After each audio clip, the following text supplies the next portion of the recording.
Armando Bayolo. I'm the composer of Mixtape, which Sequitur will be performing at the Cutting Edge series at Symphony Space this April 4th.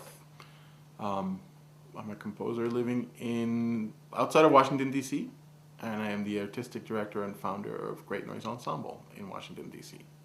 Well, Mixtape is a suite for solo double bass that was written last summer, in the summer of 2009, for bassist Jeffrey Weisner, who is a colleague of mine at the Peabody Institute and is in the section at the bass section of the National Symphony.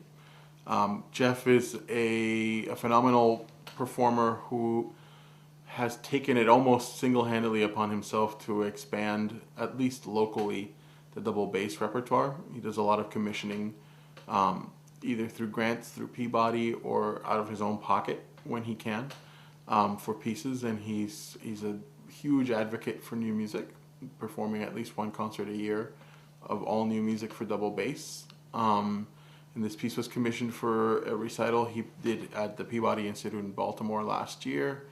Actually, no, this year, sorry, but last season, in February of 2010.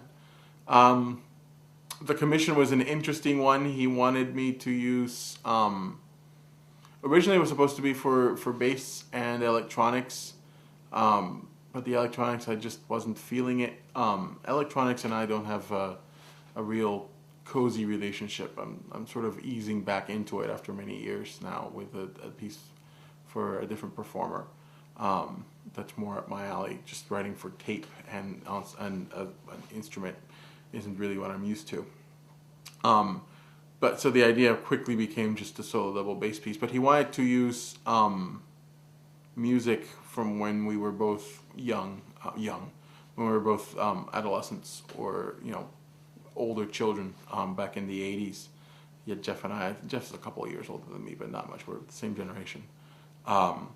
So as part of the commission, he gave me a CD with some pop songs that he wanted me to emulate or think about emulating or referencing or whatever.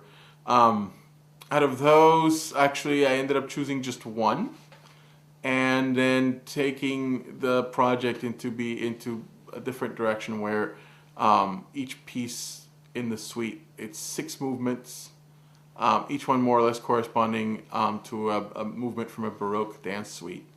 So there's 2 levels of reference there.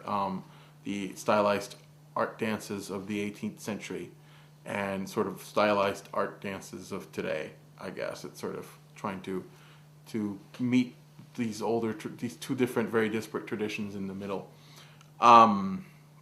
So I took basically a song from every decade from the 1960s to the 1990s. And wrote a piece either emulating it somehow based on a riff from it. There's no quotations from any of the pieces, but there are slight references here and there. It's hard. It's one of those pieces where it's hard to, like, you get it, but you don't. It's like, it's done on purpose that way. I don't want to offend anybody. I don't want to steal their music. So it's just, cheeky references that are sort of buried under the surface, that the performer will know, and certain members of the audience who know this music might know. But they're not super obvious either. They're not, because that's not what I want from my audience. It's not rock music for double bass. It's a double bass piece that happens to be inspired by rock music.